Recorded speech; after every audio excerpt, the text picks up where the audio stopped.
Welcome to the Irishman, Englishman and Scotsman Football Podcast.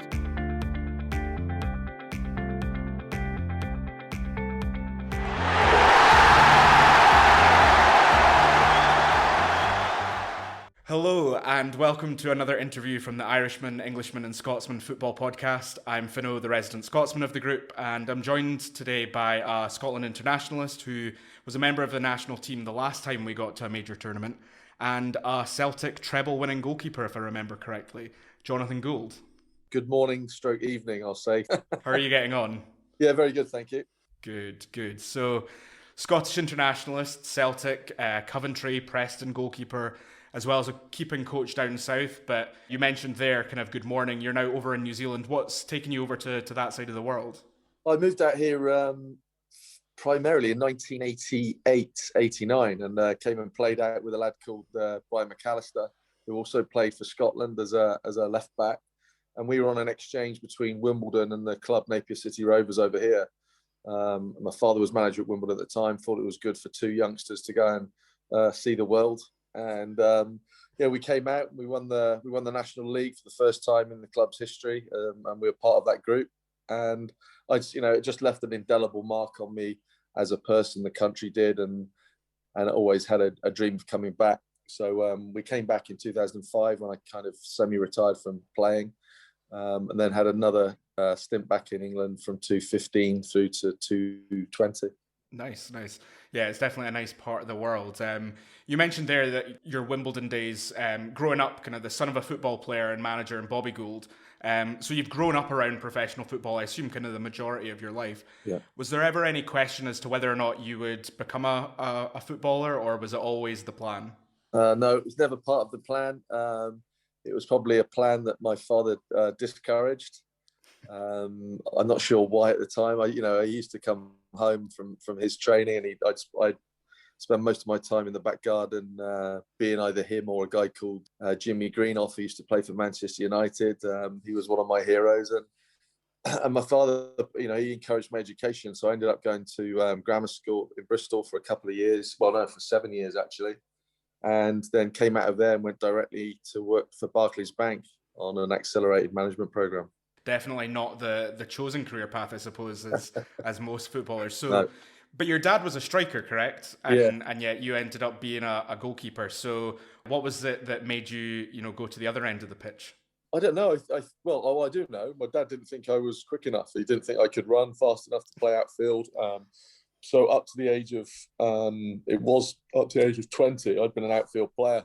I'd even played for Bristol Rovers reserves. I was offered a contract by Newport County as a centre-back. And I saw myself as a striker, but I genuinely didn't have any pace. Dad just thought the only chance you've got good coordination, you've got good hand-eye ball coordination, so try goalkeeping, and literally started at the age of 20. Crazy. Look, I don't want to skip too much of your career. Obviously, you played for some big teams with strong fan bases and down in England. You played in the Premier League with Coventry, West Brom. You helped Bradford get into what is now the Championship. Yeah. But being a Scotsman, is it safe to say that the move to Celtic came at kind of the right time in your career, and arguably potentially the biggest catalyst in your career? Yeah, the right time. I was probably on the verge of thinking about finding another way to make a living. I had two young children. I was playing for Bradford, but I wasn't playing for Bradford. I wasn't even third choice. Well, I was just third choice at the time. And I rang about 3 or 4 clubs in leagues below, offered my services because Chris Kamara at the time had told me I could have a free transfer.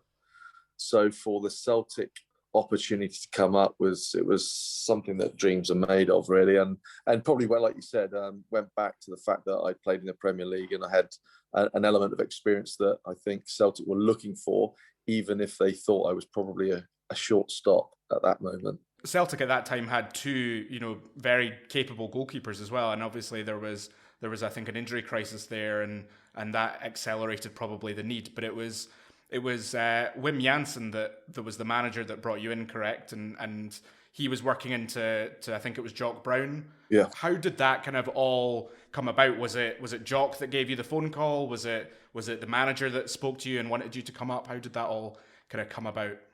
Well, I had an agent at the time, and he rang me up and said, "Oh, Celtic are looking for a goalkeeper. I've thrown your name in the hat." And I said, "Fantastic." That morning I rang my dad and I said, "Dad, do you know anybody within Celtic that might be able to help with this move?" So he rang Jock Brown. He had a direct line in through Craig Brown.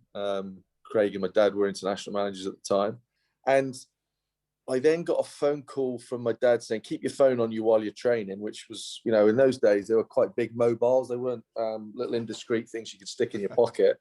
So I had to tell the reserve team manager that I was keeping my phone on me. I couldn't tell him why, but the phone did go, and it was Jock Brown. And he said, "I've got one question. Can you play in an Old Firm game?" And I said, "Absolutely." I said, "I can cope with that." I said, "Not quite as big, but I played in Coventry, Aston Villa, which is a big derby down in the UK. You get 50,000 people at Villa, so why not?" And from that point forward, it was mesmeric, really. I left training, I got in my car, I told the manager that I was leaving. He couldn't believe that I was going to Celtic. In a good way or a bad way? Probably, he didn't have to stick by his word. And what you probably might not be aware of is that it was actually the international deadline. So I had to get from Bradford to Glasgow in a Fiat Uno by 5:00 in the afternoon, and it was currently 11:00. Now, there was a pretty good chance this Fiat Uno wasn't going to make it up through the ranges, but I did. And then the link became even more clear because Murdo McLeod was at the club, and he'd been involved with the Scotland squad when I first got called up in 1993 as a goalkeeper. So it all started to make sense. The one thing that did stick out at the end, I said to Jock Brown, I said, "So did you speak to my agent?" And he went, "What are you talking about?" And I said, "Well, my agent rang me and said that there was an interest." And he said, "Well, who's your agent?" And I told him it was Murdo Mackay. And he said, "No." He said, "Murdo put Brian Gunn in there." Just as well you gave it a ring. Yeah, just as well I got my dad to call him. Just as well Murdo wasn't in that room at the time doing any kind of deal for me, because I wouldn't have spoke highly of him. You spoke about kind of being able to play in an Old Firm game, and obviously, it's one of those games that's known the world over, up there with, El Clasico, Boca River Plate, for the fervour and passion. Yeah. There's a lot that's been said about the Goldfish Bowl that is Glasgow, and a lot written about it. Did anyone give you any warnings? How was it settling into life at Celtic? The easiest part was settling into the dressing room, because at the time we had a relatively new bunch of players. Tommy Burns had recruited some really good, strong characters, and then Wim added some flair, should I say, to the group, specifically in Henrique, and I think that was easy. I had no idea what I was coming into, in respect of the Old Firm and that Goldfish Bowl, but you had to learn very, very quickly. Certain behaviours, certain attitudes towards you. I used to stay at the Stackis Hotel in East Kilbride, and you do something as silly as go into the steam room, and you knew straight away whether there was a Rangers or Celtic support in there. The Rangers support would not speak to you, and then the Celtic support would tell you his life history. So it was pretty clear even at that point, the dynamic and the nature of, the inhospitable nature of Old Firm. And what is it like to be stood in a cauldron? Both Ibrox and Parkhead are, phenomenal stadia. Yeah. What is it like to be stood on the pitch with 50 to 60,000 people screaming for 90 minutes? It's great. It's what you play for. It's what you dream of, and I think it's how you test yourself as a character, whether you can cope with those situations. I got no doubt that I believe I cope with most of them. Those Old Firm games, I think there was one particularly that I didn't cope quite so well with, when we got beat 4-0 at Ibrox, and didn't play so well. But I knew that I didn't cope with it mentally either. That one in particular. All the other ones, I think it was about 14 or 15. I was quite pleased with how I went about my personal business. I mean, that's 100%. It's almost 90% mental when it comes to those games, rather than being able to execute on the pitch. And you kind of alluded to it there, that you arrived at Celtic at a time where I think it's fair to say there'd been a fair bit of upheaval. A lot of outgoings and ingoings. You arrived the same summer as a certain Swedish striker, like you said, in Larsson. Rangers had obviously won considerable silverware over the last 9 years, and they were going for their 10 in a row. Did you get the feeling from the very beginning of that season, though, that this team had the makings of maybe something special? Yeah, as a group. And I think what helped us was the CIS Cup was actually played really early in that season. And so I think by November, we'd won the first trophy of that season. And that gave us a huge amount of confidence. And then I think post that, it was probably the New Year's Day games. That was a huge result. And I just think, it was funny because I thought we had some really strong characters, but we had strong characters who were really good football players as well. And that doesn't always come hand in hand. And, I think we also had a smattering of players that had been at the club a reasonable amount of time that helped us become that group. Tommy Boyd, classic example, Tosh McKinley, they sort of, they're part of the fabric of Celtic and massive Celtic supporters themselves. And, then we had the youngsters of, at the time, of Simon Donnelly and Jackie McNamara. You put into that, Craig Burley, who'd come out of the Premier League, Alan Stubbs, Tommy Johnson, Enrico Annoni. There's a list there. Even Andreas Tom, I think he left us later in the year, but there was some big name players at the football club. Definitely, and I think you're doing yourself a bit of a disservice there, because obviously your performances that season, I think you averaged a clean sheet every other game, basically. What was the atmosphere in that dressing room like? You obviously did have some really strong characters, but with the pressure of all the outside influence around, Rangers going for 10 in a row, was that something that, the players were quite consistently discussing or aware of, or was it just something that was, one game at a time, focus on the 3 points, and we'll see where we are come April, May time? Well, we had a few issues right at the start. I think we were on the verge of going the first 3 games without winning, and then we turned that around against St Johnstone, and I think also we were socially quite a group, and when we won, we partied hard as well, and I think even we had quite a number of Swedes, Danes, Dutch in there. They used to have what they called a schmoggle-boggle. So every Sunday when we weren't playing, they'd go around to, it was usually Mark Reaper's house. They'd go around to Mark Reaper's house and drink their schnapps and have a real good time. Anyway, there was us English and Scots. And we were saying, well, what's this schmoggle-boggle all about, really? And we started getting involved, and then they ended up in pretty heavy Saturday, Sunday sessions, only when we'd won. It was at no other time. If we got beat, we didn't dare show our faces. So I think that was a big part of the group as well. And that nowadays, would you be allowed to bond in that way? No chance. No, I think you saw it with both Rangers and Celtic throughout the 90s. The team that drinks together wins together, and there's I think legendary stories on both sides of that divide. Looking at your career at Celtic as a whole, though, you played for, I think it was 4 managers in your first 4 seasons, essentially, with Janssen, Venglos, Barnes, and O'Neill. 5, even. Kenny was interim as well, wasn't he? Oh, well, of course. Yeah. 4 permanent managers. But how difficult was that kind of constant change for you as a goalkeeper? Is it something that's potentially easier for you as a goalkeeper compared to maybe, a Jackie McNamara or Tosh McKinley at fullback, where the systems might be radically different? Okay, yeah, I take your point in reference to that, but I think it's difficult for any player when a new manager comes in. You have to, you've got to earn their respect, just like you do when you go into a dressing room. And also, when a manager signs you, as Vim did, straight away there's kind of an element of loyalty from that manager. He wants to see you do well. When a manager comes in, he might not always see you the same way. He might have already had, and I don't think this was the case with Joseph. I don't think he had any preconceived ideas, and one of his first kind of comments in the group was, I respect what you've done last season, and I want to help you this season. He was fabulous like that. Of the people that could have come in as a person, Joseph was perfect, and I felt as if we let him down a little bit. I think when John Barnes came in. He knew me from the UK. Whether he thought I was good enough, I'm not sure. And I probably got the vibe of that. And that creates, always creates instability in your own mind. And I had a couple of contract issues where I wanted to sign longer term contracts, and it was going between him and I can't remember the guy. I think it was a guy called Jim that was doing the contracts, but it got quite frustrating. And when things like that don't happen smoothly, I think that creates doubt.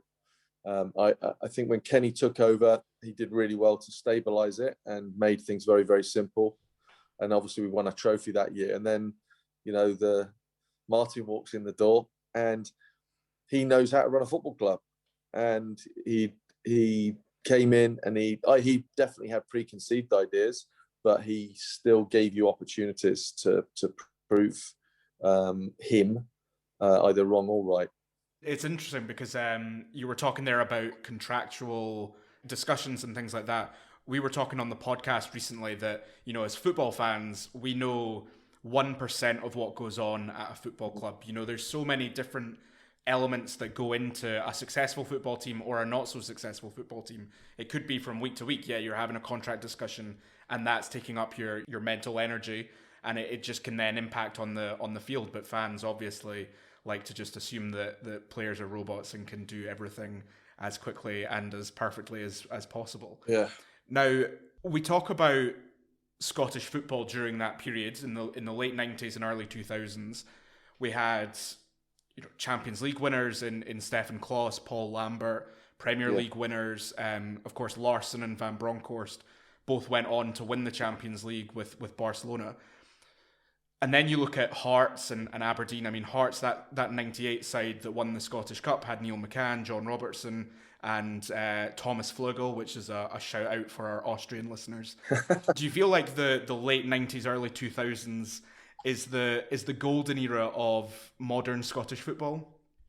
I think at the time, yes. Now, yes. I think the transfer fees that were paid at that time, 100%. When you think, the amount of money that was being spent, I don't know if it gets spent. Well, it hasn't been spent at Celtic for a long, long time like that. I think it was the start of some of the TV deals as well. I think that, like you said, that the supporters prior to Rangers going out of the league, the grounds were, even away games that we went to were full. So I think it was a very strong time in the game in Scotland, and that's probably the reason why we qualified for national tournaments, as a country, because to play in a Celtic or Rangers team, you had to be a very, very good player. And then you've got like the likes of Hearts and Aberdeen. I remember Aberdeen must have had 2 or 3 players that went to the 98 World Cup. There were some strong teams that had probably invested then in local Scottish players. I probably agree with your statement. Looking back, I don't quite know where money's gone and why, but I would say at that point that the fact that Celtic obviously went on in 2003 to go to the final in Europe. And you look at that squad and what Martin O'Neill built and how much he spent. It was a great time, great players. Now, I won't touch on it too much, but I think it'd be remiss of me not to talk about what's going on currently in the Scottish League, because I think parallels can obviously be drawn with the current season in Scotland and your first season with Celtic. Of course, the shoes on the other foot. Yeah. When your team cracked that period of dominance from a Rangers side, was it more of a feeling of relief that you'd managed to stop it, or was it just sheer pride in the achievement? No, it was relief, and I think usually when you win a title, and I can remember those few moments when the final whistle went against St Johnstone. Usually when you win a title like that, it's euphoric, and it wasn't on this occasion because everything had built up during that season, and even coming out of the Dunfermline game that we should have probably taken the league out then, the pressure was immense. Rangers, and I must admit, I looked at the squad that he was building at the start of this season, and I worried because I looked at the recruitment that I saw being done at Ibrox. The boy Aribo took out from Charlton. We were playing against him a couple of years ago at Preston, and he was a stand-up player. I just wanted to bring a team together that would outpower Celtic on the day, and that's something quite rare. Has been quite rare of late. 100%, and obviously, going into next season, there's going to be quite a big regime change, obviously with change in leadership off the pitch as well as the coaching staff. Of course, the fans will demand results as always, as both sides of the old firm tend to do so. How realistic is it to expect that instant fight back to take the Premiership crown back from a Rangers team that has been both dominant in the league and played well in Europe this season? Wholly realistic. I think a key element of that will be how quickly the club managed to recruit a manager. I think it needs to be done sooner than later. I think he needs to be in there now, to be perfectly frank, to be able to assess the squad. And again, if it's an experienced manager, he'll be able to do that very, very quickly. And then I think the strategy then probably from the board, he'll need to know what his budget is. All of the stuff that we know goes on in football. But I think he's then got to go and operate in his own space as the head coach in the way that, the successful managers down the years at Celtic have done. You look at Brendan, and Brendan had a style of football that he even at Liverpool in the time he was there, he managed to implement that very, very quickly, and he's done that in a modified way at Leicester. So that's where I think the appointment of a very, very shrewd and experienced manager is a crucial part of that fight back.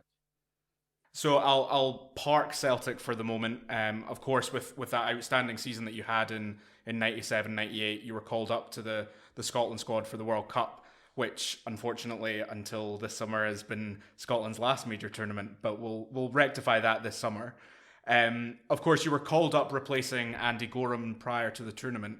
What was it like getting that call to say that you'd made Craig Brown's squad?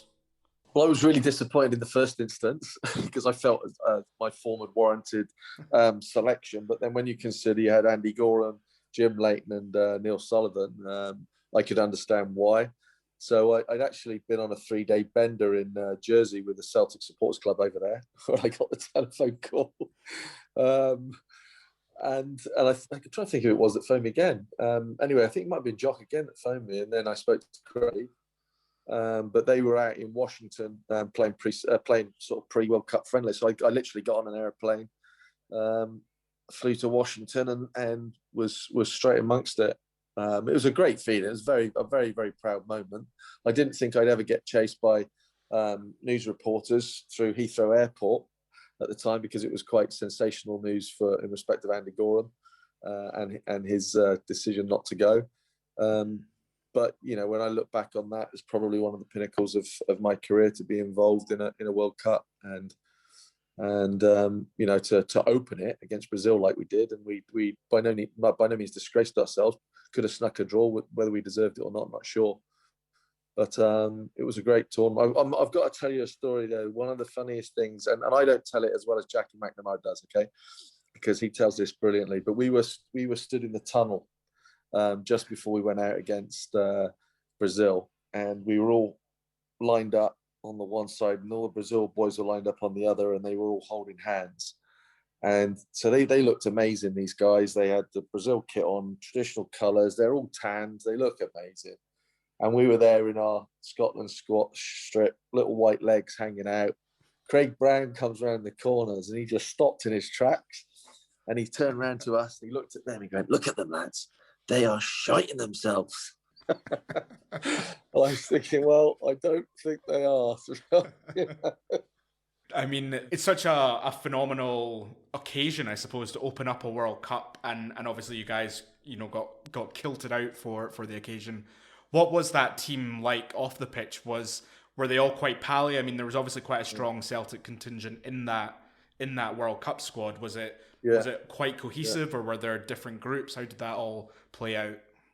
Yeah, no, very, very cohesive. Like you said, I think might have been 7 or 8 Celtic boys in there. There were the lads from the Premier League. You had big Colin Hendry was leading us. Kevin Gallagher, Johnny Collins, previously obviously Celtic.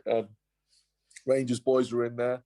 I think we missed Gary McAllister because I think he'd injured himself prior, but he came with the group.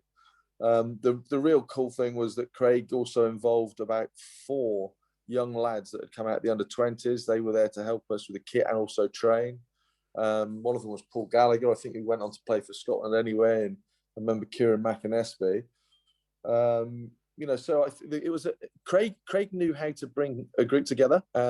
Was probably his style of management was to make sure the environment was a good one. And he was obviously viewed as he's quite comedic, Craig, in the way he deals with people, but at the same time his detail was super. And I think we enjoyed it. We were devastated to go out. Probably the Morocco result 3-0 really hurt us. But I thought we equipped ourselves pretty well against Brazil and Norway. Obviously, Scotland now has their next major tournament to look forward to, thanks to David Marshall's heroics in Serbia. How do you think that Scotland will fare? Do you think that they've got a chance of qualifying? Obviously, we're going up against England, Croatia, Czech Republic, all three strong national sides. How do you think we're going to get on? Is that who we've drawn? I must have missed something in COVID. So say again. England, Croatia, and Czech Republic. Oh dear. Well, that'll be a challenge, I think. Look at the way that we qualified and the spirit that would have produced. We're expected to probably be not a whipping dog, but we won't be expected to win those games. Back to your club career, all good things have to come to an end, and you left Celtic, I think, in the January of 2003 when you moved to Preston. Was it tough to leave Celtic in search of, first team football, or at that time were you just kind of laser focused on getting game time? I think at the time, I felt it was a really good opportunity. And again, the way Martin O'Neill dealt with me, because I'd spent, you spend over 5.5 years at a football club. It's part of your blood, and you love the place. But I think I felt as if I had to play just to finish my career off in some way at the age of 35. And to again, you go back to Craig Brown bringing me into Preston and showing that faith as a manager can, and it kind of gave me a football lifeline, I think, for another couple of years, 2.5 years, and I ended up getting back in the Scotland squad on the back of my form at Preston North End. But when you went about 6 months later, I can remember turning around to my wife and saying, I've just left one of the biggest clubs in the world. And although from a playing perspective, it was the right thing, from a heartstrings perspective, it probably wasn't. I dream of being back there all the time, mate, all the time. And of course, a few years later, you then returned to Deepdale to join Alex Neil's backroom staff. Yeah. What was it like going back to a club that you'd played for, but this time in a coaching role? Yeah, well, because I had a good time there, it was an easy step. There wasn't a huge amount of change, but it's a tremendously well-run football club. The owners always backed it. Mr. Hemmings, well run by Mr. Ridsdale, and I was intrigued at the time. I really was, to go and work with Alex. I'd come across him on the bench as an opposition coach, and he's a feisty fella, and he'd had tremendous time at Hamilton and Norwich. And I walked in, and it was a tremendous learning experience for me, and I really enjoyed the way that Alex worked and his detail. Again, he had a good backroom staff. Frankie McAvoy was there; that he was his number 2 at Hamilton, and I called Stevie Thompson. So I thoroughly enjoyed it. And but for the fact that COVID had struck in and my daughter had come over to New Zealand for a period of time, I would have probably still been there, to be honest. And always, family comes first in those situations, I suppose. Was coaching always something that you'd been interested in doing once your playing career had come to a conclusion? Yeah, it was, but I didn't really have an agenda around it. So I kind of fell into it in New Zealand when I came out in 2005 and ended up head coach for a New Zealand Premier League team out here for 4 years. And then I ended up in the A-League as a specialist goalkeeping coach. Every job I've taken from there, even the one where I went to Perth, I got a phone call at 12 o'clock one night and I was back in New Zealand, and Ian Ferguson was on the telephone. obviously a adversary of mine, during the time at Celtic, and he offered me a job, which was it was incredible, really, to get that kind of offer. But it showed a level of respect from him, and the fact that I was keen to work for Ian, in return. Knew what a winner he'd been in that time that he had at Rangers, and again had a fantastic 12 months with him. We got to the grand final with Perth Glory, missed out to a late penalty, but you've got to go on your little journeys in coaching, and that my experience that I managed to get through Tony Pulis at West Brom in the Premier League for 3 years has stood me in such good stead. You learn from good people that know how to set football teams up, know how to lead football clubs and players, and it's magnificent experiences. And I think that's why even now I've got no agenda going forward. I think I might like a little tap at management again myself somewhere, and even if that meant starting in Scotland at somewhere at in League One or League Two, I think I'd be prepared to do that to again earn the right to manage at a higher level. Definitely. I think one of my questions was actually going to be about Ian Ferguson, and I think Stuart Monroe was also maybe there. Yeah. Was there a bit of back and forth in terms of the Rangers and Celtic thing, or was it all quite respectful? Daily, mate. But it was, again, you get three characters, and there's another lad called Ian Gillan who was actually a Celtic and stroke Aberdeen supporter. So there was 4 Scots in this environment, and we also signed a couple. We had Liam Miller that we'd signed as well, who's obviously been at Celtic. So it was vibrant, and it was enthusiastic, and that's why it was a successful environment in the end. Now, New Zealand is home for you these days, and what is it like to be involved in football in places like Australia and New Zealand where it isn't the primary sport compared to a rugby union? Have you seen growth in participation or the skill levels over the years? Yeah, I have. And that was quite a poignant moment when I came back after having been away for just short of 6 years. The first thing I noticed when I went and watched the young lads in the region I play was the skill level had been elevated. And what happened about 6 or 7 years ago, a lad called John Herdman, who's now head coach of the Canadian national men's team, and I believe was offered the women's England national coach job.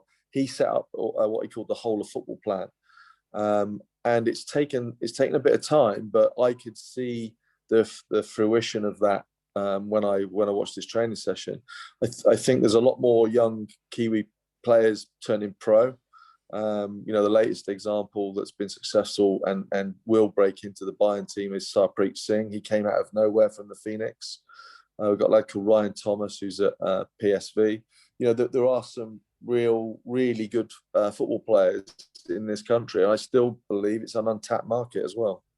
Definitely, and I think you've got players like Winston Reid who really blazed the trail in being a New Zealand elite level footballer. Yeah. Now, what does the future hold for you in terms of coaching? You've alluded to it there. What are your current, your short term goals as you head back into New Zealand football? Yeah, well, I'm lucky enough. They've asked me to help with the goalkeeping development and education and the under 23s who are preparing for the Olympics in Tokyo. So if I'm given that opportunity, it would be my second Olympics, because I went to the 2008 in Beijing, which would be amazing experience, obviously. I think, this has probably given me a little bit of time to put something back into the game and refocus and try and understand what I would like to do. I'm 53 this year, and in my heart, like I said to you a moment ago, I think I would like, having had the experience under such good coaches as a player and as a coach myself, I think I would like a little tip at being a head coach. And if the call was to come from Celtic to be part of the backroom team there, would that be too tough to turn down? Oh, absolutely. I've said to my wife, I said, there's one place that I will never ever turn down, and that would be a dream of going back to Celtic, and I think you'd actually appreciate it even more the second time around. And you know, if that comes along, that opportunity, magnificent. But let's wait and see how it unfolds over the next few weeks. I certainly would want it to be at you know, me pushing it at the result of someone else losing their job. But if ever there was an invite to come back to Celtic and work, I'd definitely take it. Jonathan, I can't thank you enough for joining us. I hope you enjoyed the quick chat about your wee trip down memory lane. I've really enjoyed it. Appreciate you getting in touch with me and JP as well. It's, you know, it's fond looking back on successful times, and let's hope that Celtic can put it right in the next few weeks and move forward. Thank you for listening. If you'd like to hear more of our podcasts, please click on the red subscribe button on the bottom right-hand side. Thank you.